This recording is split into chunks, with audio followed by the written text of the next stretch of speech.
3 जनवरी को शाम 4:30 बजे जब मुझे फ़ोन आया, तब पहले तो लगा कि कोई हम ऐसे कैसे फ़ोन कर सकता है। हम ही चयन प्रक्रिया में हैं, ढूंढ रहे हैं, लोगों को निमंत्रण देने का रचना बना रहे हैं और मुझे ही फ़ोन आ रहा है। तो बाद में फिर से जब पता चला कि 22 जनवरी को मुझे और मेरी पत्नी को उपस्थित रहना है। उपस्थित नहीं रहना, केवल इतना ही काम नहीं था। तो 22 जनवरी को जो गर्भगृह में रामलला की मूर्ति का प्रतिष्ठापना होने वाली है, वहाँ मैं और मेरी पत्नी उपस्थित रहेंगे और हमारे हाथों से वहाँ पर पूजा होगी। देश के प्रधानमंत्री है, राष्ट्रीय स्वयंसेवक संघ के पूजनीय सरसंघ चालक जी हैं, मुख्यमंत्री, इतने बड़े लोगों के साथ, और हम देश के चुने 11 लोग और उसमें से हमारा नाम। ये बहुत आनंद की और पिछले जन्म के कोई तो पुण्य होंगे, माता पिता के अच्छे कर्म होंगे, आप और बड़े बुज़ुर्गों का आशीर्वाद होगा। ये जब पता चला तब व्यक्त नहीं हो पा रहा था, केवल आँखों से आंसू आ रहे थे और बड़े आनंद के साथ इसको स्वीकार किया है मैंने। सर, आप उस बात के भी साक्षीदार है 1992 की, और उस दिन भी रामलला की प्रतिष्ठापना हुई थी और अभी भी आपके हाथों ही पूजा होने वाले प्रतिष्ठान के दिन, क्या बताएंगे? तो ये इस जन्म के मेरे सबसे बड़ा भाग्य है, मेरा यही सबसे बड़ा मेरा सम्मान है।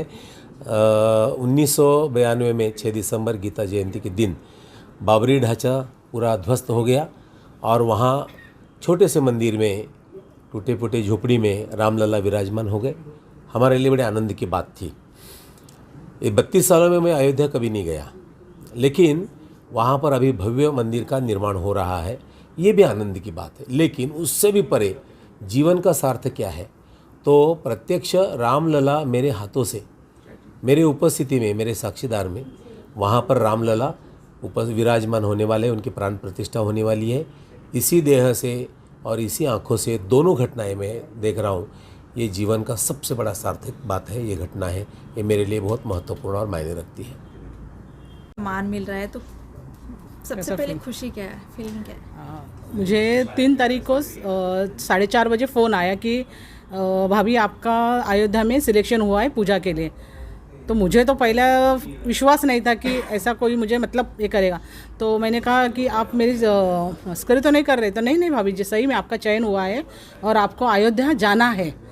ये बात सुन के तो पहला तो मैं इतना जोर से चिल्लाई कि बेटा मेरा साथ में ही था, तो वो एकदम से डर गया कि माँ आपको क्या हुआ है? तो मैंने कहा नहीं बेटा, ऐसे ऐसे हमको, मुझे फ़ोन आया और उन्होंने कहा है कि मुझे आपको अभी 22 तारीख की जो प्राण प्रतिष्ठा है उसमें आपका चयन हुआ है और आपको आना है। तो उसने कहा, वो भी इतना खुश हो गया, उसने भैया को बताया कि माँ को ऐसा ऐसा करके फ़ोन आया है और माँ को 22 तारीख की जो प्राण प्रतिष्ठा होने वाली है राम प्रभु चंद्र की, तो उसमें माँ को इन्विटेशन मिला है। तो फिर इन्होंने पिताजी को फ़ोन किया उनके और बताया कि ऐसा ऐसा मम्मी आई को फ़ोन आया था और ऐसा बात हुआ है। तो उन्होंने कहा हाँ मुझे भी फ़ोन आया है।